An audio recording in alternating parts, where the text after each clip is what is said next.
Hello friends, welcome back. Good evening. जल्दी से आप लोग कनेक्ट हो जाइए। तो इस पाइथन सीरीज़ में आज हमारा सेकंड डे है, जिसमें हम जहाँ पे हमने कल लास्ट अपना टॉपिक पढ़ा था जो कि आई थिंक वेरिएबल था, तो उसी से आगे हम डिस्कशन स्टार्ट करते हैं। तो जितना हो सके आप लोग क्लास को शेयर कीजिए, जल्दी जल्दी से आप लोग कनेक्ट हो जाइए, ठीक है। सो लास्ट क्लास में, प्रीवियस क्लास में हमने पढ़ा था वेरिएबल्स के बारे में। तो ये हमारे पास में एक नाम होता है जो कि हम मेमोरी को दे रहे होते हैं, राइट। मेमोरी का हम अपनी तरफ से एक नाम रख रहे होते हैं, उसी नाम की हेल्प से हम मेमोरी में अपने वैल्यूज को, अपने डेटा को हम स्टोर करवा रहे होते हैं, राइट। यहाँ तक हमने कंप्लीटली पढ़ लिया था। दूसरा चीज, पाइथन क्योंकि एक सिंपल लैंग्वेज है तो इसमें हमें एक्सप्लिसिटली डेटा टाइप डिफाइन करने की नीड नहीं होती है, बट इंटरनली जैसे ही हम किसी भी वेरिएबल को वैल्यूज असाइन करते हैं तो पाइथन खुद से ही आइडेंटिफाई कर लेता है कि इसका टाइप क्या होने वाला है, ठीक है। अगर हम डेटा टाइप की बात करें तो जब हम डेटा टाइप्स वाले लेक्चर में आएंगे तो उस टाइम पे देखेंगे कि किस वैल्यू का क्या टाइप होता है, बट हमें एक्सप्लिसिटली कभी भी टाइप डिफाइन नहीं करना होता है, ओके। और यही चीज़ यहीं पे मैं कह देती हूँ कि पाइथन में हर एक चीज़ internally as a class behave करती है। तो अगर हम डेटा टाइप्स की भी बात करें तो वो भी internally as a class behave करता है। अब ये क्लास क्या होता है, क्या नहीं होता है, ये सब बाद की बातें हैं, हम बाद में डिस्कस करेंगे, ठीक है। तो आगे चलते हैं। यहाँ तक हमने देख लिया था वेरिएबल्स के बारे में। नाउ वेरिएबल्स क्या होते हैं? कंटेनर जिनमें हम अपना डेटा स्टोर करवा सकते हैं, राइट। नाउ टाइप मेथड, तो ये हमारे पास एक मेथड है जिसके थ्रू हम अपने वेरिएबल्स का टाइप आइडेंटिफाई कर सकते हैं। तो अगर मेरे पास कोई भी वेरिएबल है, जैसे ये हमारे पास वेरिएबल्स हैं, एज नाम का वेरिएबल है, नेम, मार्क्स और स्टेटस नाम से, ये हमारे पास वेरिएबल्स हैं। अब मुझे जानना है कि जब मैंने इनके अंदर में डिफरेंट टाइप ऑफ वैल्यूज मैंने असाइन किए तो पाइथन इनका टाइप इंटरनली क्या रख रहा है, ठीक है। तो यहाँ पे हमने इसको कैसा वैल्यू असाइन किया, एक कंप्लीट वैल्यू, एक होल वैल्यू, जिसको हम प्रोग्रामिंग के लैंग्वेज में कहते हैं इंटीजर। और अगर पाइथन की बात करें तो यहाँ पे भी इस वैल्यू का जो डेटा टाइप है वो क्या होता है, यहाँ पे इंटीजर। टेंशन मत लेना, डेटा टाइप्स वाले लेक्चर में वापस से हम डिस्कस करेंगे हर एक वैल्यू का क्या क्या टाइप होता है, ठीक है। अभी हम सिर्फ टाइप मेथड की बात करेंगे, ठीक है। तो अगर आपने कोई मल्टीपल कैरेक्टर्स स्टोर किए हैं तो ये होता है स्ट्रिंग, ये एज अ स्ट्रिंग कंसीडर होता है, ठीक है। स्ट्रिंग्स को आप सिंगल कोट, डबल कोट दोनों में इनक्लोज कर सकते हो। यहाँ पे मैंने इसको एक पॉइंटिंग वैल्यू असाइन किया है जिनको हम कहते हैं पाइथन में फ्लोट, कि इसका टाइप क्या है, फ्लोट है। यहाँ पे मैंने इसको ट्रू असाइन किया है, ट्रू या फिर फॉल्स भी हो सकता है। इन वैल्यूज़ को हम कहते हैं कि ये बूलियन टाइप वैल्यूज़ हैं। तो अगर हम इन चारों का टाइप हम प्रिंट करवा के देखना चाहते हैं तो हम क्या करेंगे, टाइप मेथड की हेल्प से हम प्रिंट करवा के देख सकते हैं। तो अगर मैंने लिखा टाइप मेथड, ठीक है, और इसके आर्ग्यूमेंट में मैंने अपने वेरिएबल का नाम लिखा, जैसे सबसे पहले हम लिख देते हैं एज, तो ये जो टाइप मेथड है ये क्या रिटर्न करेगा, उस वेरिएबल का टाइप, जो कि क्लास फॉर्मेट में होता है पाइथन में, ठीक है। अब क्योंकि हमें प्रिंट करवा के देखना है तो प्रिंट करवाने के लिए तो हमने देखा था कल की क्लास में कि एक प्रिंट नाम से पाइथन हमें एक फंक्शन प्रोवाइड करता है जिसकी हेल्प से हम अपने कंसोल स्क्रीन पे कोई भी वैल्यू, कोई भी चीज़ हम प्रिंट करवा सकते हैं, कोई भी मैसेज, किसी वेरिएबल का वैल्यू, डायरेक्ट कोई वैल्यू, सब कुछ अगर आपको प्रिंट करवाना है पाइथन में तो उसके लिए हम कौन सा मेथड यूज़ करते हैं, प्रिंट मेथड। तो हमें अगर इसको प्रिंट करवा के देखना है तो इसको हम पुट कर देंगे किसके अंदर में,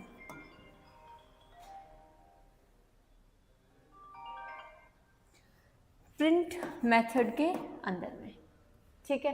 तो प्रिंट मेथड क्या करेगा कि जो भी ये टाइप मेथड रिटर्न करेगा, जो भी इसका रिजल्ट होगा, जो कि एज नाम के वेरिएबल का टाइप रिटर्न करेगा क्लास फॉर्मेट में, तो उसी को ये प्रिंट मेथड क्या करेगा, कंसोल स्क्रीन पे प्रिंट करवा देगा। अब देखो नेक्स्ट क्लास में जब हम कुछ डेटा टाइप्स पढ़ रहे होंगे और अदर चीज़ें जब हम पढ़ेंगे तो हमें काम करेंगे कि सारी चीज़ों को हम एग्जीक्यूट करवा के देख लेंगे ताकि हम रियल लाइफ से कनेक्ट कर पाएँ कि एक्चुअल में पाइथन का कोड किस तरीके से इवेलुएट होता है, किस तरीके से हम उसको लिखते हैं आईडीज़ पे और किस तरीके से हम उसको रन करके अपना आउटपुट जो है वो हम गेट कर रहे होते हैं, ठीक है। तो हम रन करके, एग्जीक्यूट करके हम अपना कोड देख लेंगे ताकि ज़्यादा अच्छे से आप लोगों को समझ में आए, ठीक है। तो यहाँ पे वही सेम तीनों चारों को हमने क्या किया, टाइप मेथड से हमने टाइप आइडेंटिफाई किया, टाइप सबसे पहले हमने जाना और फिर प्रिंट मेथड की हेल्प से हमने चारों को प्रिंट करवा लिया। तो अब देखो, क्योंकि यहाँ पे एज नाम का जो वेरिएबल है इसको हमने एक होल वैल्यू, एक इंटीजर टाइप वैल्यू असाइन किया था, तो इसका टाइप हमारे पास क्या आया है, int। और देखो क्लास, यहाँ पे क्योंकि डेटा टाइप्स इंटरनली पाइथन के अंदर में क्या होते हैं, क्लासेस होते हैं। क्लास फॉर्मेट में हम इनको यूज़ कर रहे हैं, इंटरनली ये क्लासेस ही होते हैं, ठीक है। बाकी जब हम आगे बढ़ेंगे पाइथन में तो हम खुद के भी क्लासेस हम क्रिएट कर रहे होंगे, ठीक है। और अगर क्लास की बात करें कि एक्चुअल में है क्या, बेसिकली ये डेटा टाइप ही होता है, ठीक है। अगर हम क्लास की भी बात करें तो एक्चुअल में एक डेटा टाइप ही होता है। अब क्या होता है क्या नहीं, वो हम क्लास के, जब हम क्लास वाला टॉपिक पढ़ेंगे उस टाइम पे हम डिस्कस करेंगे, सो डोंट वरी, ठीक है। चलो, बाकी आपको कोई भी डाउट रहे बीच में तो आप लोग पूछ सकते हैं। नेक्स्ट, यहाँ पे हमने लिखा नेम वेरिएबल, नेम को हमने क्या असाइन किया था, एक स्ट्रिंग, तो इसका टाइप हमारे पास क्या आया है, प्रिंट होके str, ठीक है। तो स्ट्रिंग, ये जो स्ट्रिंग्स होते हैं वो कौन सी क्लास से बिलोंग करते हैं, str क्लास से, ओके। नेक्स्ट हमने मार्क्स का वैल्यू प्रिंट किया, मार्क्स का टाइप हमने प्रिंट किया, सॉरी, तो मार्क्स का टाइप क्या है, 8.9, तो ये किस क्लास से बिलोंग करता है, फ्लोट टाइप की क्लास से बिलोंग करता है। Next last one is true, true या फिर फॉल्स दोनों हो सकते हैं, तो इनको हम रखते हैं बूलियन की कैटेगरी में, ओके।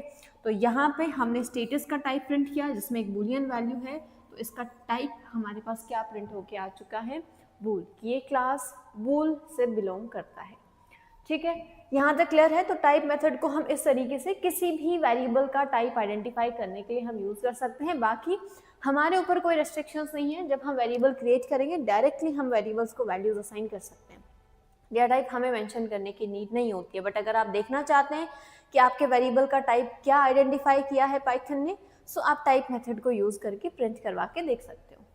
चलें आगे, नेक्स्ट है, अब देखो आपके माइंड में आया होगा कि अदर लैंग्वेजेस की हम बात करें तो हमें पहले वेरिएबल को डिक्लेयर करना होता है यूजिंग डेटा टाइप, जो कि पाइथन में नहीं है। अब वहाँ पे बाकी लैंग्वेजेस में हमारे पास चॉइस होता है कि आपने अपना वेरिएबल डिक्लेयर किया, अब ज़रूरी नहीं है कि डिक्लेरेशन के टाइम पे ही आप उसको वैल्यू असाइन करो, आप बाद में जब आपका मन करे आप वैल्यू असाइन कर सकते हो। बट पाइथन में क्या है, जब आप वेरिएबल क्रिएट कर रहे हो सेम टाइम पे आप इसको वैल्यू असाइन कर रहे हो, राइट, क्योंकि इसका टाइप, वेरिएबल किस टाइप का होने वाला है वो तभी आइडेंटिफाई होगा जब आप इसको वैल्यू असाइन करोगे।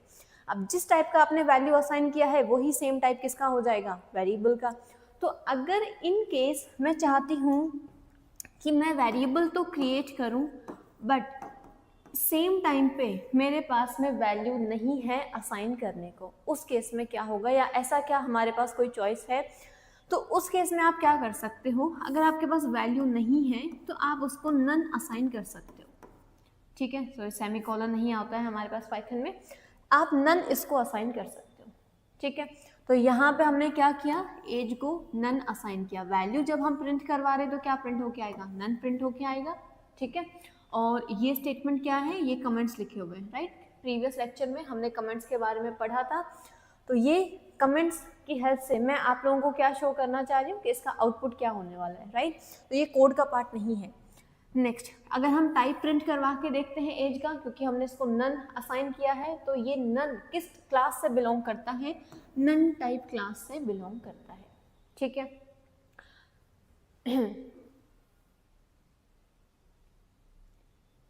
चलो, तो नेक्स्ट यहाँ पे हमने देख लिया कि अगर आपके पास में at the time of variable creation value नहीं है असाइन करने को, तो आपके पास चॉइस है, आप उसको नन असाइन करके छोड़ सकते हो, ठीक है, बाद में आप वैल्यूज असाइन कर सकते हो। अब ये चीज़ कि किस तरीके से मेमोरी में क्रिएट होते हैं वेरिएबल्स, वो सारी भी बातें हम करेंगे। दूसरा, अगर मैंने कोई वेरिएबल क्रिएट किया, मैंने इसको पहले 15 असाइन किया, फिर मैंने इसी सेम वेरिएबल को 12 असाइन किया, तो क्या ये वैलिड है या नहीं है, और अगर हम इस तरीके से असाइन कर रहे हैं तो इस केस में एक्चुअल में क्या operation behind the scene perform हो रहा होगा, वो सब बातें हम करेंगे जब हम डेटा टाइप्स पढ़ेंगे। डेटा टाइप्स जब हम पढ़ेंगे वहाँ पे immutable and mutable data types को हम पढ़ रहे होंगे, ठीक है। तो उस अकॉर्डिंग हम देखेंगे कि कोई भी वेरिएबल का वैल्यू हम चेंज कर सकते हैं या नहीं कर सकते हैं, और अगर हम चेंज करते हैं तो बिहाइंड द सीन मेमोरी में कौन कौन सी प्रोसेसेस हो रही होती हैं, ठीक है। उस टाइम पे हम ये सारी चीज़ें पढ़ेंगे कि मेमोरी में एक्चुअल में वेरिएबल क्रिएट होता कैसे। ये तो हमने देख लिया कि कोई भी वेरिएबल हमने क्रिएट किया तो ये मेमोरी में एज नाम का वेरिएबल जो है मेमोरी में स्पेस ऑक्यूपाई करेगा, वहीं पे ये 15 स्टोर हो रहा होगा, राइट। बट अगर हम वैल्यू चेंज करने की कोशिश करते हैं तब क्या ऑपरेशन परफॉर्म होता है मेमोरी में कि इसको सेम मेमोरी लोकेशन में 12 को असाइन किया जाएगा या इसके लिए एक नया मेमोरी बनेगा, ठीक है। वो सारे डिस्कशन हम करेंगे जब हम डेटा टाइप्स पढ़ेंगे। ओके, तो सब कुछ पढ़ाया जाएगा, डोंट वरी। सो नेक्स्ट हमारे पास है कैरेक्टर सेट। अब कैरेक्टर सेट हर एक प्रोग्रामिंग लैंग्वेज के अपने अपने कैरेक्टर्स होते हैं, या फिर अगर हम अपनी इंग्लिश हिंदी की भी बात करें तो यहाँ पे भी अगर आपको कोई सेंटेंस बनाना है इंग्लिश में, आपको कोई वर्ड बनाना है, कोई पैराग्राफ बनाना है, तो हमारे पास में कुछ कैरेक्टर्स होते हैं, राइट। वैसे ही सेम एज पाइथन कोड को लिखने के लिए आप किन किन कैरेक्टर्स को यूज़ कर सकते हो, वो ही क्या होता है, कैरेक्टर सेट। ध्यान से सुनना, जब हम कोई भी पाइथन कोड अपना लिख रहे हैं तो पाइथन कोड को लिखने के लिए आप कौन कौन से कैरेक्टर्स यूज़ कर रहे हो। जैसे कि फॉर एग्जांपल मैंने लिखा प्रिंट और यहाँ पे हमने प्रिंट किया हेलो, ठीक है। तो यहाँ पे ये हर एक चीज़ अपने आप में क्या है, कोई ना कोई कैरेक्टर। तो इन्हीं को पूरा जो पाइथन का कोड है वो मिलके क्या बनाता है, कैरेक्टर सेट। तो पाइथन कोड में हम कौन कौन से कैरेक्टर सेट यूज़ कर सकते हैं वो हम देखने वाले हैं। So character set is collection of valid characters. Valid characters का सेट होता है that Python recognise and uses to write programs. तो वो कैरेक्टर्स जिनको यूज करके हम अपना पाइथन प्रोग्राम लिख रहे होते हैं जो कि पाइथन लैंग्वेज के लिए वैलिड होते हैं, ठीक है, कि हम उनको पाइथन के अंदर में यूज कर सकते हैं। नहीं करवाओगे क्या पाइथन में प्रैक्टिकल? अरे पाइथन में अभी मैंने कहा था आपको, शायद आपने क्लास लेट ज्वाइन किया होगा। नेक्स्ट क्लास में जब हम डेटा टाइप्स या फिर जब हम थोड़े बड़े प्रोग्राम्स लिख रहे होंगे उस टाइम पे हम इनको एग्जीक्यूट भी करके देखेंगे, ठीक है, डोंट वरी, एग्जीक्यूट भी हम करके देखेंगे। वैसे तो क्योंकि ये हमारा गवर्नमेंट एग्जाम है तो यहाँ पे हमें इतना प्रैक्टिकल की नीड नहीं है, बट फिर भी आपको पता होना चाहिए कि एक्चुअल में चीज़ें कैसे काम करती हैं, ठीक है। चलो तो देख लेते हैं कौन कौन से कैरेक्टर सेट होते हैं हमारे पास में। तो यहाँ पे सबसे पहला है कुछ लेटर्स। अब लेटर्स तो हमें पता ही है, capital letters, small letters, right, alphabets जिनको हम कहते हैं। तो यहाँ पे जो हमारे पास कैरेक्टर्स होते हैं उनको हम अपर केस और लोअर केस बोलते हैं प्रोग्रामिंग की लैंग्वेज में। अब वो चाहे आप सी पढ़ रहे हो, सी प्लस प्लस, पाइथन, जावा, हर जगह हम पाइथन की लैंग्वेज में स्मॉल कैरेक्टर्स और कैपिटल लेटर्स, स्मॉल और कैपिटल दोनों को हम क्या बोलते हैं, या तो अपर केस लेटर्स या फिर लोअर केस लेटर। तो अपर केस लेटर का मतलब क्या है, अपर केसेस का मतलब है कैपिटल लेटर, जिसमें हमारे पास कैपिटल लेटर्स आ जाते हैं, capital A to capital Z. Lower case letters में हमारे पास स्मॉल लेटर्स आ जाते हैं, ठीक है। तो सबसे पहला चीज हमारे पास कैरेक्टर सेट में क्या है, कुछ लेटर्स हैं जो कि कौन कौन से हैं, अपर केसेस और लोअर केसेस, ठीक है। नेक्स्ट देखते हैं। नेक्स्ट हम डिजिट्स को भी यूज कर सकते हैं अपने पाइथन प्रोग्राम में। अब डिजिट्स जो हैं वो कोई बिना पॉइंट वाली वैल्यू भी बना सकते हैं, वो कोई पॉइंटिंग वैल्यू भी बना सकते हैं, ठीक है। तो डिजिट्स को भी हम यूज कर सकते हैं, कॉन्स्टेंट्स और न्यूमेरिक लिटरल्स। लिटरल्स हम अलग से पढ़ेंगे क्या क्या टाइप होते हैं इंटरनली लिटरल्स में, बट यहाँ पे हम बात कर रहे हैं कि डिजिट्स भी हम यूज कर सकते हैं, ठीक है। आप वो आपका नंबर कोई पॉइंटिंग वैल्यू हो सकता है, बिना पॉइंट वाला वैल्यू भी हो सकता है। नेक्स्ट कुछ स्पेशल कैरेक्टर्स। ये हमारे पास कुछ स्पेशल कैरेक्टर्स हैं जिनको अगर हम कीबोर्ड पे देखें, मतलब जो हमारे कैरेक्टर्स हैं ए टू जेड के अलावा या डिजिट के अलावा जितने भी हमारे पास कीबोर्ड पे अदर सिंबल्स हैं वो सब यहाँ पे क्या कहलाते हैं, स्पेशल कैरेक्टर्स। अब स्पेशल कैरेक्टर्स को हम अलग अलग कामों के लिए यूज़ करते हैं, जैसे कि यहाँ इस हैश की बात करें, इसको हम यूज़ करते हैं कमेंट्स के लिए, राइट। या फिर यहाँ पे हम इनकी बात करें तो इनको हम कुछ अर्थमेटिक कैलकुलेशंस परफॉर्म करने के लिए यूज़ कर रहे होते हैं, राइट। जैसे प्लस है, प्लस को हम एडिशन के लिए यूज़ कर रहे होंगे, मल्टीप्लिकेशन को मल्टीप्लिकेशन के लिए हम यूज़ कर रहे होंगे, हाइफन सिंबल को हम सब्ट्रैक्शन के लिए यूज़ कर रहे होंगे, राइट। दूसरा ये ब्रैकेट्स हैं, इनको फंक्शन कॉल के लिए हम यूज़ कर रहे होते हैं, इनको हम एरे लिस्ट वगैरह बनाने के लिए यूज़ कर रहे होते हैं, ठीक है। ये हम डिक्शनरी क्रिएट करने के लिए यूज़ कर रहे होते हैं। तो हर एक जो स्पेशल सिंबल है वो भी हम किसी ना किसी काम के लिए, किसी ना किसी पर्पज़ के लिए हम पाइथन के अंदर में यूज़ कर रहे होते हैं, ओके। तो स्पेशल कैरेक्टर्स भी अलाउड है, सबका अलग अलग काम है, स्पेसिफिक एक काम नहीं है, सबका अलग अलग काम है।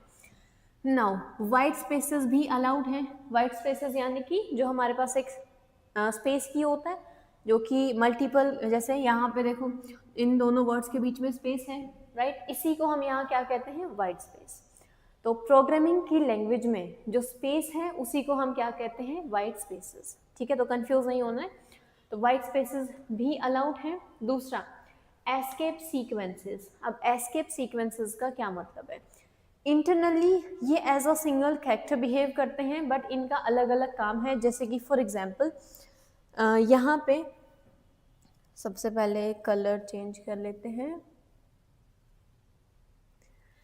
यहाँ पे मैंने लिखा प्रिंट, यहाँ मैंने प्रिंट किया हेलो, और मैंने एक दूसरा प्रिंट स्टेटमेंट लिखा और यहाँ मैंने प्रिंट किया हाय। अब बात ये है कि ये कंसोल स्क्रीन पे किस तरीके से प्रिंट होके आएगा, मतलब कि यहाँ पे सिर्फ एक ही लाइन में हेलो और हाई प्रिंट होगा, या फिर पहले हेलो प्रिंट होगा और नेक्स्ट लाइन में हाई प्रिंट होगा। तो देखो पाइथन में ये जो प्रिंट मेथड है ये इंटरनली /n को यूज़ कर रहा होता है एज एंड कैरेक्टर, लाइन को ब्रेक करने के लिए। ठीक है, तो /n को हम यूज़ करते हैं लाइन को ब्रेक करने के लिए। तो नेक्स्ट लाइन को स्टार्ट करने के लिए ये जो प्रिंट मेथड है ये इंटरनली इसी को यूज़ कर रहा होता है। तो हमें एक्सप्लिसिटली लिखने की ज़रूरत नहीं है कि एंड हमें /n से करना है। ये इंटरनली जो लाइन है उसको /n से ही एंड कर रहा होता है हमेशा। तो हमारा जो रिजल्ट है वो प्रिंट मेथड का हमेशा कुछ इस तरीके से आता है अलग अलग लाइन में। तो हमें एक्सप्लिसिटली /n लिखने की ज़रूरत नहीं होती है, या फिर हमें मेंशन करने की ज़रूरत नहीं होती है कि हमारा जो एंड कैरेक्टर है वो क्या होना चाहिए, बट अगर हम चाहें तो हम मेंशन कर भी सकते हैं। ठीक है, तो अलग अलग कामों के लिए हम अलग अलग एस्केप सीक्वेंसेस को यूज़ करते हैं। जैसे कि /t, अगर आपको एक टैब जितना स्पेस रखना है अपने मल्टीपल वर्ड्स के अंदर में तो आप /t को यूज़ कर सकते हो। जैसे कि फॉर एग्जांपल मैंने लिखा प्रिंटफ, मैंने यहाँ लिखा प्रिंट, यहाँ मैंने लिखा हेलो, और फिर मुझे एक टैब जितना स्पेस चाहिए, ठीक है, और मैंने यहाँ लिख दिया हैप्पी कोडिंग लिख दिया। ठीक है, तो अभी होगा क्या कि दोनों वर्ड्स के बीच में एक टैब जितना जो स्पेस है वो रख दिया जाएगा कि सबसे पहले हेलो प्रिंट हो गया और फिर कुछ टैब जितना स्पेस जो है वो स्किप किया जाएगा, फिर आगे का मैसेज आपके पास प्रिंट हो जाएगा। ठीक है, तो इस तरीके से हम /t को यूज़ कर सकते हैं। अगर आपने अपना प्रिंट स्टेटमेंट लिखा, यहीं पे आप चाहते हो कि यहीं पे लाइन ब्रेक हो जाना चाहिए, आप मल्टीपल प्रिंट स्टेटमेंट्स यूज़ नहीं करना चाहते, इस तरीके से आप चाहते हो कि एक ही में मैं लिखूँ दोनों मल्टीपल स्टेटमेंट्स को, और वो नेक्स्ट लाइन में हमारे पास प्रिंट होके आने चाहिए। तो आप यहीं पे /n यूज़ कर सकते हो। तो पहले हेलो प्रिंट होगा और नेक्स्ट लाइन में हैप्पी कोडिंग प्रिंट हो जाएगा। ठीक है, नेक्स्ट /. अगर आप अपने प्रिंट मेथड को यूज़ करके एक / प्रिंट करवाना चाहते हो तो वहाँ पे आपके पास एरर आ जाएगा अगर आप सिंगल / रखते हो। जैसे कि फॉर एग्जांपल मैंने लिखा प्रिंट, यहाँ मैंने लिखा हेलो और / कुछ इस तरीके से, अभी आपके पास एरर आ जाएगा। तो अगर आप कंसोल स्क्रीन पे सिंगल / प्रिंट करवाना चाहते हो तो उस केस में आपको इसको 2 नंबर ऑफ टाइम लिखना होगा, जिससे ये आपके पास एक बार कुछ इस तरीके से प्रिंट होके आ जाएगा। ठीक है, इवन आप सिंगल कोट या डबल कोट आप प्रिंट करवाना चाहते हो तो / के साथ में ही आपको इसको लिखना पड़ेगा। जैसे कि फॉर एग्जांपल मैंने लिखा प्रिंट, यहाँ मैंने लिखा हेलो और मैं सिंगल कोट प्रिंट करवाना चाहती हूँ, फिर मैंने डबल कोट रख दिया। अब देखो अगर हम सिर्फ नॉर्मली लिख रहे हैं तो पाइथन यहाँ कंफ्यूज हो जाएगा। सबसे पहला कि आप यहाँ पे क्या लिखने की कोशिश कर रहे हो, आपने सिंगल कोट लिखा है तो क्या आप ये इस तरीके से इसको आइडेंटिफाई करेगा कि क्या आपने पहले सिंगल कोट डबल कोट लिखा फिर आपने सिंगल कोट लिख दिया, तो क्या ये एक स्टेटमेंट सिर्फ इतना ही है और आपने यहाँ पे गड़बड़ कर दिया, आपने डबल कोट की जगह सिंगल कोट आपने पुट कर दिया, या फिर आप डबल कोट ही लिख देते हो। अब इसको समझेगा क्या कि आपका जो स्ट्रिंग है वो इतना है और लास्ट में आपने एक एक्स्ट्रा डबल कोट रख दिया, राइट। तो ये सिंटैक्स को जो है फॉलो नहीं कर रहा है। ठीक है, तो इस वजह से अगर आपको ऐसे एरर्स नहीं चाहिए, ऐसे सिंटेक्स एरर्स आपको नहीं चाहिए, तो उस केस में आप हमेशा अपने सिंगल और डबल कोट के साथ में स्लैश आप यूज़ कर रहे होंगे। ठीक है, तो ये हमारे पास कुछ एस्केप सीक्वेंसेस हैं जिनको आप अपने प्रिंट मेथड के अंदर में यूज़ कर सकते हो कंसोल स्क्रीन पे अपने मैसेजेस प्रिंट करवाने के लिए। ठीक है, नाउ यूनिकोड कैरेक्टर्स। अब यूनिकोड कैरेक्टर्स क्या होते हैं, इनके लिए हम यूज़ करते हैं ORD और CHR मेथड। तो सबसे पहले हम यूनिकोड कैरेक्टर्स की बात कर लेते हैं कि ये कैरेक्टर्स कौन से होते हैं। अब देखो, मैंने प्रीवियस लेक्चर में कहा था कि जो CPU है या हमारा जो प्रोसेसर है या हमारा जो कंप्यूटर है, जो चीज़ हम लिख रहे हैं, जो प्रोग्रामिंग लैंग्वेज में हम अपना कोड लिख रहे हैं, वो इन सबको नहीं जानता है, राइट। प्रोसेसर सिर्फ क्या जानता है, 0 और 1, मतलब बाइनरी लैंग्वेज। बाइनरी लैंग्वेज 0 1 में होती है, राइट। तो यहाँ पे हम कहना ये चाह रहे हैं कि अगर मैंने कुछ ऐसा लिखा है, मैंने लिखा प्रिंट, यहाँ मैं हाई प्रिंट करवा रही हूँ, तो बेशक हमारे पास कंसोल स्क्रीन पे हाई प्रिंट हो रहा है, बट बिहाइंड द सीन चीज़ें किस तरीके से काम कर रही हैं कि जब ये प्रोसेसर के पास जा रहा है, प्रिंट करवाने का काम तो उसी का है, राइट। जब प्रोसेसिंग होगा पूरा तभी तो हमारे पास आउटपुट आता है। तो जब ये प्रोसेसर के पास जाएगा तो ये 0 और 1 की फॉर्म में जाएगा। अब देखो, हर एक इलेक्ट्रॉनिक डिवाइस जो है वो इलेक्ट्रिक करंट्स पे काम करती है, और इलेक्ट्रिक करंट्स का ही मतलब क्या है कि अगर आपका करंट फ्लो हो रहा है तो उसको हम 1 से इंडिकेट करते हैं, और अगर नहीं हो रहा है करंट फ्लो तो हम उसको 0 से इंडिकेट करते हैं। ठीक है, तो यहाँ पे भी हमारा जो कंप्यूटर है वो बिहाइंड द सीन किस पे काम करता है, हमेशा बाइनरी पे काम करता है। तो अगर हम अपना पाइथन का कोड लिख रहे हैं तो इसको भी पहले हमें बाइनरी में कन्वर्ट करना होता है, फिर जाके ये प्रोसेसर के पास जाता है, फिर पूरी प्रोसेसिंग होती है, तब जाके हमारे पास एक रिजल्ट हमें मिलता है, राइट। तो अब बात ये है कि इसको बाइनरी में चेंज कैसे किया जाए, राइट। अगर हमें इसको बाइनरी में चेंज करना है, 0 1 में चेंज करना है, मशीन कोड में, मशीन लैंग्वेज में चेंज करना है, बट करना किस तरीके से है। आपने कभी ना कभी अपनी लाइफ में नंबर सिस्टम पढ़ा होगा, नंबर सिस्टम, जिसको हम यूज़ करते हैं नंबर्स को बाइनरी में कन्वर्ट करने के लिए। जैसे कि फॉर एग्जांपल मेरे पास 15 है, तो अगर आपको इसको बाइनरी में यानी कि 0 1 में कम्प्लीटली कन्वर्ट करना है तो उसके लिए आप नंबर सिस्टम को यूज़ करते हो। अब नंबर्स अगर हैं हमारे पास, तब तो नंबर सिस्टम की हेल्प से हम उनको डायरेक्टली बाइनरी में चेंज कर सकते हैं, नो प्रॉब्लम। बट कैरेक्टर्स को कैसे चेंज किया जाए, तो कैरेक्टर्स को बाइनरी में चेंज करने के लिए हमारे पास होते हैं कुछ कैरेक्टर कोड। क्या होता है, कैरेक्टर कोड। ठीक है, अब इस कैरेक्टर कोड में होता क्या है, इस कैरेक्टर कोड में जितने भी हमारे पास कैरेक्टर्स हैं उन सब कैरेक्टर्स को हमने स्पेसिफिक कोई डेसिमल वैल्यू असाइन किया हुआ है। जब हम कन्वर्जन की बात करेंगे तो फॉर एग्जांपल हमने कैपिटल A को असाइन किया 65। ठीक है, तो अगर मुझे अब इस कैपिटल A को बाइनरी में कन्वर्ट करना है तो हम क्या करेंगे, सबसे पहले कैरेक्टर कोड की हेल्प से इसका डेसिमल नंबर उठाएंगे, तो ये हो गया 65। अब 65 को हम बाइनरी में कन्वर्ट करेंगे using number system.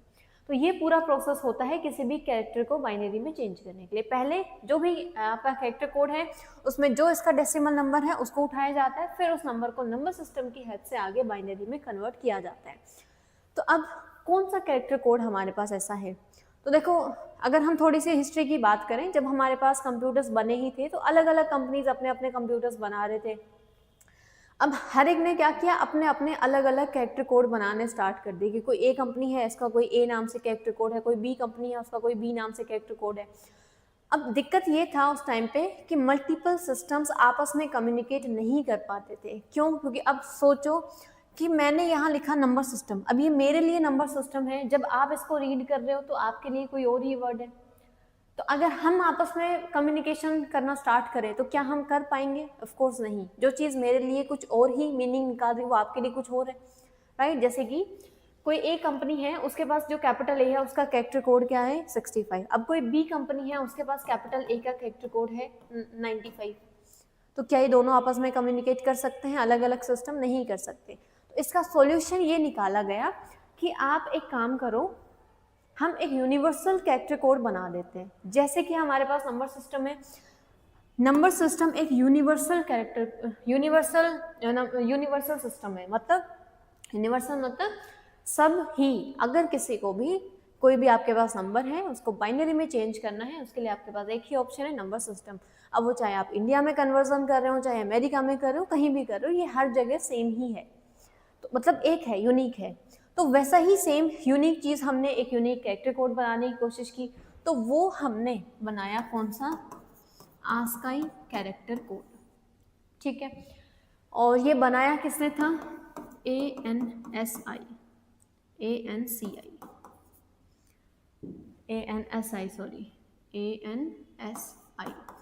Full form लिख लेते हैं, अमेरिकन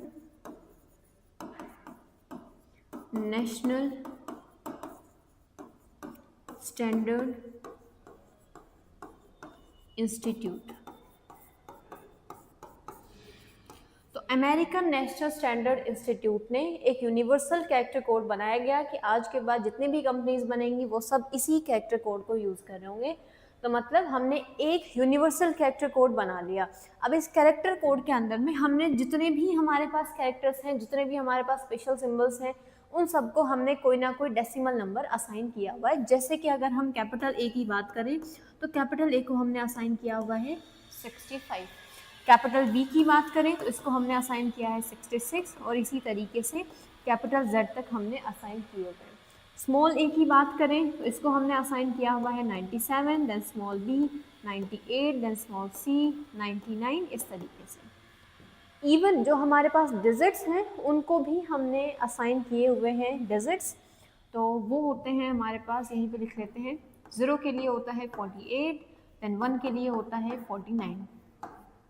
अच्छा, तो क्या यहाँ पे 0 1 जो हमारे पास डिजिट्स हैं, क्या वो एज अ कैरेक्टर बिहेव करते हैं जो हमने इनको कन्वर्ट, हमें इनको पहले डिजिट में कन्वर्ट करना है? थोड़ा सा कंफ्यूजिंग है, राइट।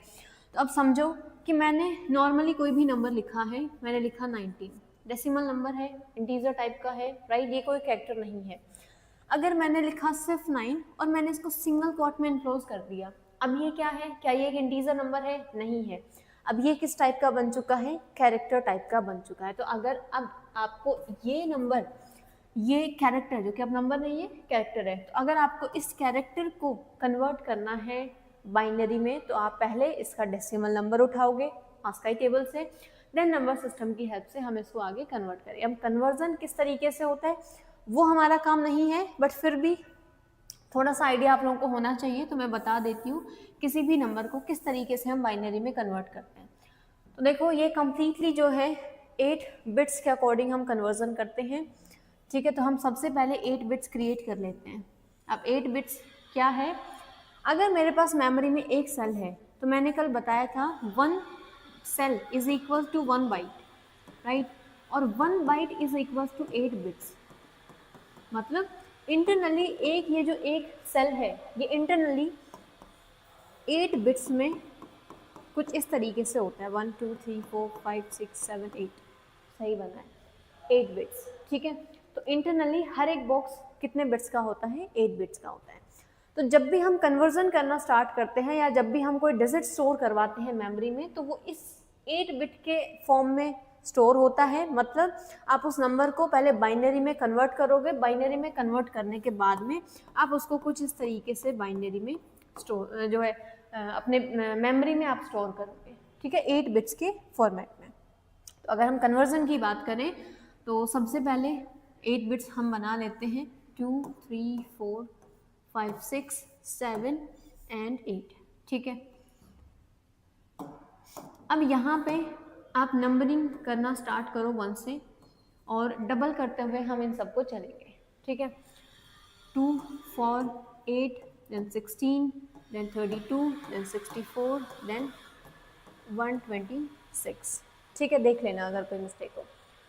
तो अब यहाँ हमने कन्वर्जन कर लिया, सॉरी 128 रहेगा, राइट, 64 का डबल 128, ठीक है। तो अब यहाँ पे जैसे कोई भी मेरे पास नंबर है, मेरे पास नंबर है 9, तो अब इसको मुझे बाइनरी में कन्वर्ट करना है। तो अब ये जो नंबर हमने ऊपर लिखे हैं, इनमें से वो नंबर, उस नंबर के नीचे आप 1 लिख दो जो कि मिलके 9 बना रहे हैं। तो अगर हम यहाँ देखें 16 तो ग्रेटर है, अगर हम 8 को ऐड करते हैं, अब 8 में मैं क्या ऐड करूँ कि 9 बन जाए, 1, तो यहाँ पे भी हमने लिख दिया 1, बाकी सबको हम कर देंगे 0। तो मतलब ये जो एक नंबर था उसको इस तरीके से एक सेल के अंदर में स्टोर करवाया जा रहा होता है, किस फॉर्मेट में, 8 बिट रिप्रेजेंटेशन में। ठीक है, तो इस तरीके से हम अपने जो कैरेक्टर्स होते हैं उनको पहले बाइनरी में कन्वर्ट करते हैं, देन जाके इस तरीके से ये मेमोरी में स्टोर करवाने की बात करें तो मेमोरी में भी इसी तरीके से स्टोर होते हैं। बाकी जब हम कन्वर्जन की बात करें कि हमने कोड लिखा है उसको बाइनरी में चेंज करना है तो मेमोरी में कहीं जाके स्टोर नहीं होता, बस वो बाइनरी फॉर्मेट में कन्वर्ट होता है। देन हमारा एप्लीकेशन जब फाइल बनता है, जब वो प्रोसेसर के पास जाएगा तो प्रोसेसिंग के टाइम पे प्रोसेसर को वो कंप्लीट जो कोड है वो बाइनरी फॉर्म में ही दिख रहा होता है। ठीक है, हमने जो लिखा है वो कोड नहीं जाता है प्रोसेसर के पास में।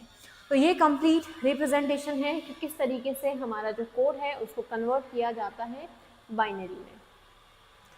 दूसरा हम यूज करते हैं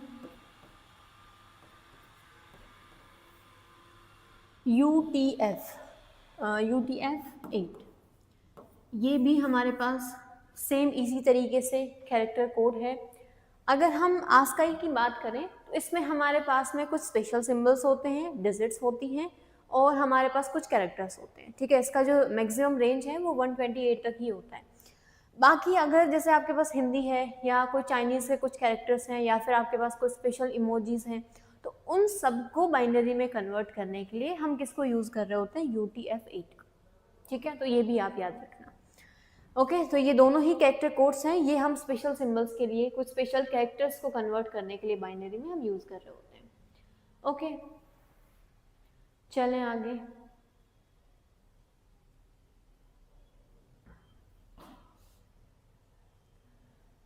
नेक्स्ट हम बात करेंगे टोकन्स के बारे में।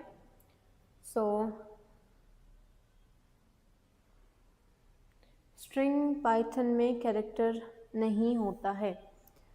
देखो, अगर आपने कुछ भी लिखा है, आप सिंगल कोट में लिखो या डबल कोट में लिखो, यहाँ मैंने ए लिख दिया, तो दोनों ही चीज़ें आपस में क्या होती हैं, स्ट्रिंग होती हैं। ठीक है, बट अगर हम जब मैं बोल रही हूँ कि एक कैरेक्टर, तो वो बोलने में आ रहा है एक कैरेक्टर।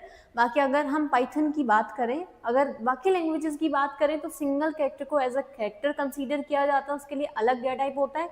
मल्टीपल कैरेक्टर्स के लिए आपके पास अलग डेटा टाइप होता है। बट पाइथन ने क्या किया कि आप सिंगल कोट या डबल कोट दोनों यूज़ कर सकते हो और ये क्या कंसीडर होता है, एक स्ट्रिंग ही कंसीडर होता है।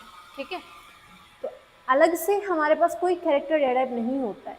ठीक है, इस चीज़ को याद रखना।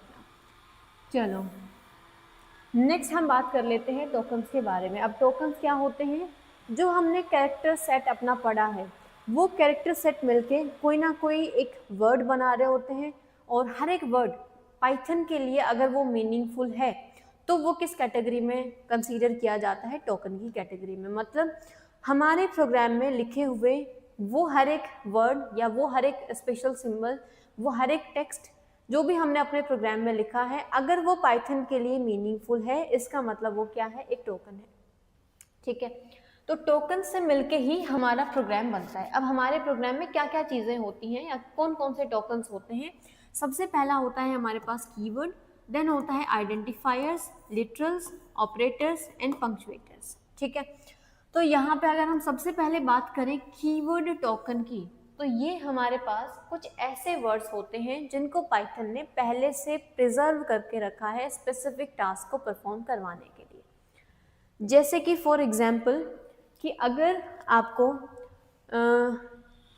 जैसे अगर मैं इस पेन की बात करूं या मैं इस बोर्ड की बात करूं, पैनल, तो इसको हम पैनल कहते हैं। जैसे हमने अपनी रियल लाइफ में हर एक वर्ड को कोई ना कोई स्पेसिफिक नाम हमने दिया है, जैसे कि कैमरा। अब वो कैमरा हमारे पास मोबाइल का कैमरा भी हो सकता है, हमारे लैपटॉप का कैमरा भी हो सकता है, राइट। अलग अलग कैमरा हमारे पास हो सकते हैं, बट कैमरा का मतलब है हमारे माइंड में पिक्चर आ जाता है कि हाँ, मतलब एक ऐसा चीज़ जिससे हम फोटोज क्लिक कर सकते हैं, राइट। या फिर अगर हम इस पेन की बात करें, जैसे हमने पेन को नाम दिया हुआ है अपने रियल लाइफ में, वैसे ही सेम एज पाइथन ने कुछ वर्ड्स जो हैं वो स्पेसिफिक टास्क को परफॉर्म करवाने के लिए रिजर्व करके रख लिए। मतलब जैसे कि आपको अगर कोई फंक्शन क्रिएट करना है, उसके लिए आप एक कीवर्ड हमें दिया है पाइथन ने DEF नाम से। तो अगर आपको कोई फंक्शन क्रिएट करना है, उसके लिए आपके पास एक ही ऑप्शन है कि आप इस कीवर्ड को यूज़ करो। ठीक है, तो मतलब जितने भी कीवर्ड्स पाइथन ने हमें दिए हैं वो कोई ना कोई स्पेसिफिक टास्क परफॉर्म करवाते हैं। जो स्पेसिफिक टास्क के लिए उनको बनाया है वो वही स्पेसिफिक टास्क परफॉर्म करवा सकते हैं, उसके अलावा अदर किसी भी काम के लिए हम उन कीवर्ड्स को यूज़ नहीं कर सकते। जैसे कि फॉर एग्जांपल अगर ये पेन है तो अगर मैंने कल को कोई लैपटॉप बनाया, क्या हम उस लैपटॉप को पेन कह सकते हैं? नहीं, लैपटॉप लैपटॉप है, पेन पेन है, राइट। वैसे ही सेम है, जो इसको स्पेसिफिक टास्क के लिए बनाया है उसी के लिए हम इसको यूज़ कर सकते हैं। अदर पर्पसेस के लिए हम कीवर्ड्स को यूज़ नहीं कर सकते। जिस काम के लिए बनाया है उसी काम के लिए हम इनको यूज़ करेंगे, ठीक है, पहला चीज़। दूसरा चीज़, यहाँ पे कीवर्ड जो होते हैं वो हर एक कीवर्ड लोअर केस लेटर में होता है। कैसे होते हैं? लोअर केस लेटर्स में। लोअर केस मतलब कि ये मेरे पास कीवर्ड है, अगर मैं कुछ ऐसा लिखूं DEF तो ये D कैसा है? Capital. Now this is not a keyword. ऐसा क्यों?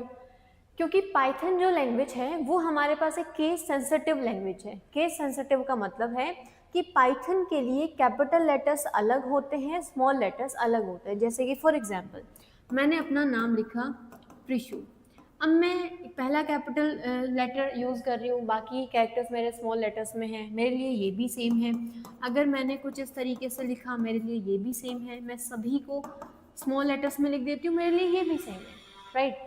तीनों चीज़ें मेरे लिए सेम है। बट अगर हम पाइथन के पॉइंट ऑफ व्यू से बात करें या फिर प्रोग्रामिंग लैंग्वेजेस के पॉइंट ऑफ व्यू से बात करें तो पाइथन हमारे पास एक ऐसा लैंग्वेज है जो कि अपने आप में केस सेंसिटिव लैंग्वेज है। मतलब इसके लिए ये तीनों चीज़ें डिफरेंटली बिहेव करेंगी, ठीक है। पाइथन के लिए ये तीनों चीज़ें ही अलग है। एग्जाम्पल ले लेते हैं। मैंने कोई वेरिएबल क्रिएट किया, मैंने एक वेरिएबल क्रिएट किया एज नाम से, इसका वैल्यू है 15। फिर मैंने एक और वेरिएबल क्रिएट किया एज नाम से, इसका वैल्यू है 16। और फिर मैंने एक और वेरिएबल क्रिएट किया एज नाम से, इसका वैल्यू है 19, ठीक है। तो क्या पाइथन के लिए तीनों वेरिएबल एक ही हैं या तीनों अलग अलग हैं? तीनों अलग अलग वेरिएबल हैं। ये 3 वेरिएबल है, ना कि सिर्फ एक है जिसका नाम एज है। पाइथन के लिए ये एज नाम का वेरिएबल अलग है, ये एज अलग है, ये एज अलग है। अगर मैं प्रिंट करवाने की कोशिश करती हूँ, यहाँ साइड में लिख लेते हैं, मैंने लिखा प्रिंट करो एज, तो जो सेम इसी फॉर्मेट में लिखा हुआ है स्मॉल कैरेक्टर्स में, उसी का वैल्यू यहाँ पे प्रिंट होगा हमारे पास। क्या प्रिंट हो जाएगा? 15। तो मतलब पाइथन प्रोग्रामिंग लैंग्वेज एक ऐसा लैंग्वेज है जो कि केस सेंसिटिव है, जिसके लिए अपर केस लेटर्स और लोअर केस लेटर्स दोनों अलग अलग होते हैं, दोनों सेम नहीं होते हैं। ये सभी इसके लिए डिफरेंटली बिहेव करते हैं, ठीक है।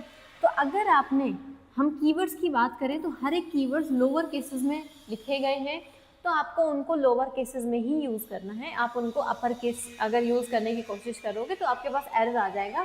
पाइथन उसको एज अ कीवर्ड कभी भी कंसीडर नहीं करेगा, ठीक है। तो अगर जैसे इसकी बात करें, प्रिंट की बात करें, तो हमने अभी तक देखा कि हम प्रिंट मेथड को स्मॉल लेटर्स में ही लिख रहे होते हैं। अगर इन केस आपने इसमें से एक भी लेटर कैपिटल कर दिया, तो क्योंकि जो हमारे पास ये प्रिंट मेथड है इसको डिफाइन ही ऐसा किया गया है स्मॉल लेटर्स में, अगर आप इसका एक भी लेटर कैपिटल कर देते हो तो पाइथन इसको एज अ प्रिंट मेथड कभी भी कंसीडर नहीं करेगा, ठीक है। आपका खुद का कोई मेथड है, खुद का कोई फंक्शन है, जैसे मैंने लिखा कैपिटल लेटर्स में प्रिंट, ठीक है, यहाँ पे मैंने आर्ग्यूमेंट में कोई वैल्यू लिखा, आपके पास खुद का कोई फंक्शन है ऐसा, तब तो कोई इशू नहीं है। बाकी अगर आपने ऐसा लिखने की कोशिश की या आप इस प्रिंट को उसको जिस तरीके से लिखने की कोशिश करो तो पाइथन आपको एरर जनरेट कर देगा, ठीक है। क्लियर है यहाँ तक? तो जो हमारे पास कीवर्ड्स होते हैं वो हमेशा स्मॉल लेटर्स में होते हैं। अब टोटल कीवर्ड्स कितने हैं पाइथन के अंदर में? तो टोटल आज के टाइम पे हमारे पास 35 कीवर्ड्स हैं, ठीक है। कितने टोटल कीवर्ड्स हैं हमारे पास? 35। तो हर एक कीवर्ड स्मॉल लेटर्स में है, हर एक कीवर्ड का अपना स्पेसिफिक टास्क है। जैसे कोई फंक्शन डिफाइन करना है उसके लिए आप डेफ यूज़ कर रहे हो, कोई क्लास क्रिएट करना है उसके लिए आप क्लास कीवर्ड यूज़ करोगे, ठीक है। कोई इफ़ एल्स आपको यूज़ करने, इफ़ एल्स ये सब आप यूज़ कर रहे होते हैं। तो टोटल हमारे पास 35 कीवर्ड्स हैं जिनका अपना स्पेसिफिक टास्क है। तो जैसे जैसे हम पाइथन में आगे बढ़ेंगे अलग अलग कीवर्ड से हम अवेयर हो रहे होंगे, अलग अलग कीवर्ड्स हम यूज़ कर रहे होंगे, ठीक है। चलें नेक्स्ट आ जाते हैं हमारे पास आइडेंटिफायर्स। अब इसका एक और नाम हम लिख लेते हैं कि ऐसा चीज़ जो कि पहले से डिफाइंड है, जैसे कीवर्ड्स हैं, पाइथन बनाने वालों ने ऑलरेडी इनको क्रिएट करके दे दिया, हम क्या कर रहे हैं, हम इनको सिर्फ यूज़ कर रहे हैं। क्या हम खुद का नया कीवर्ड बना सकते हैं, खुद से एक कीवर्ड बना के पाइथन में ऐड कर सकते हैं, या खुद के यूजर डिफाइंड कीवर्ड्स हम क्रिएट कर सकते हैं? नहीं कर सकते। जो पाइथन ने हमें प्रोवाइड किए हैं वही कीवर्ड्स हम यूज कर सकते हैं, खुद के कीवर्ड्स हम कभी भी नहीं बना सकते। तो कीवर्ड्स कैसे होते हैं, ये होते हैं प्री डिफाइंड, ठीक है, मतलब जिनको पहले से डिफाइन किया गया हो। ओके, नाउ अब बात कर लेते हैं आइडेंटिफायर्स की। तो ये होते हैं यूजर डिफाइंड। अगर आपने पहले कोई दूसरा प्रोग्रामिंग लैंग्वेज पढ़ा हो तो आप इस चीज़ से रिलेट कर पा रहे होंगे। यूजर डिफाइंड मतलब जितने भी हमारे पास आइडेंटिफायर्स होते हैं उनको हम प्रोग्रामर्स खुद डिफाइन कर रहे होते हैं। जैसे कीवर्ड्स हैं वो पहले से डिफाइंड थे, हम उनको सिर्फ यूज कर रहे हैं, बट वो चीज़ हमारे प्रोग्राम में जिसको हम खुद क्रिएट कर रहे हैं, जैसे कि वेरिएबल हमने क्रिएट किया था, क्या ये एज हमें पहले से दिया गया है कि आपको कोई वेरिएबल क्रिएट करना एज नाम से तो आप एज नेम यूज करो? नहीं, राइट। तो हमने क्या किया, ये हमने खुद बनाया, अभी अभी जस्ट बनाया।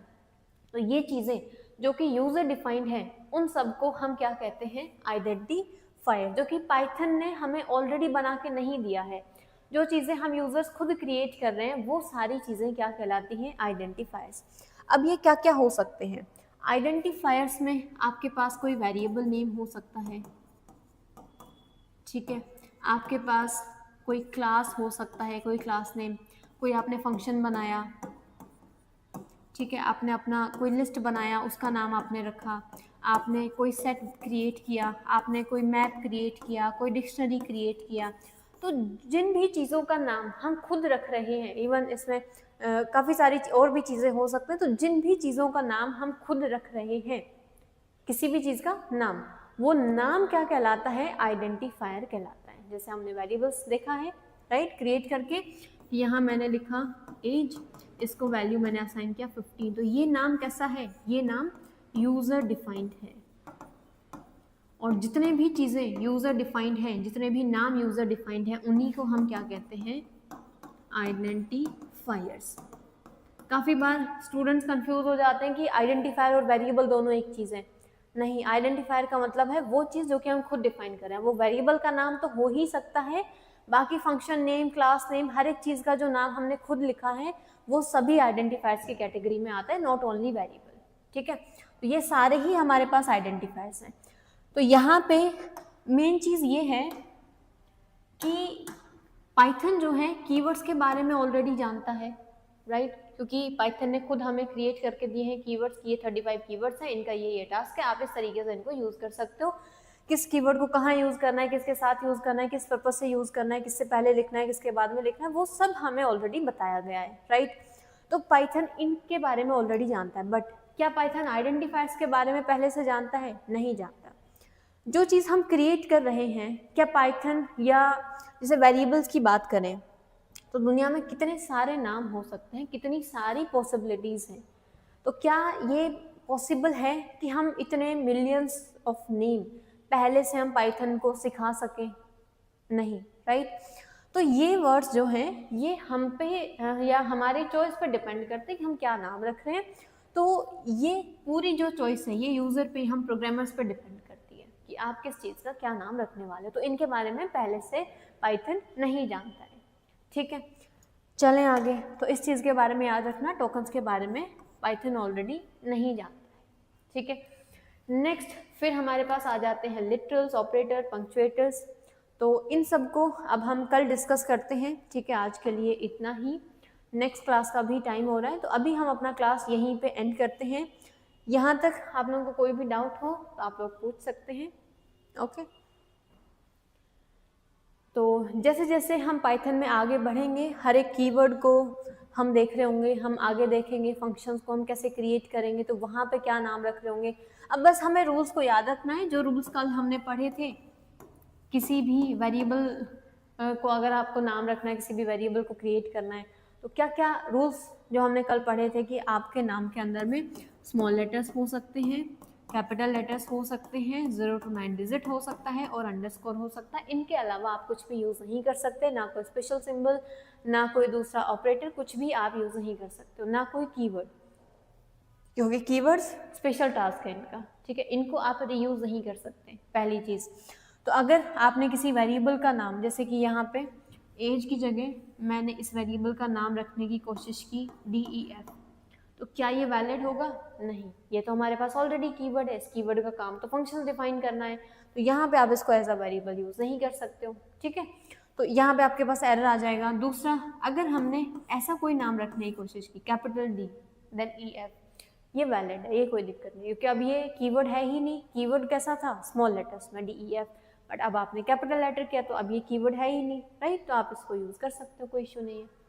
ओके, आगे नेक्स्ट क्लास में हम लिटरल्स, ऑपरेटर्स और पंक्चुएटर्स के बारे में डिस्कस करेंगे, देन हम कुछ डेटाटाइप्स के बारे में डिस्कस करेंगे और थोड़ा हम प्रैक्टिकल भी करके देखेंगे किस तरीके से हम अपने वेरिएबल्स क्रिएट करेंगे, कैसे उनको वैल्यूज असाइन कर सकते हैं, ठीक है। तो आज के लिए इतना ही, हम अपना क्लास यहीं पे एंड करते हैं। ओके, सो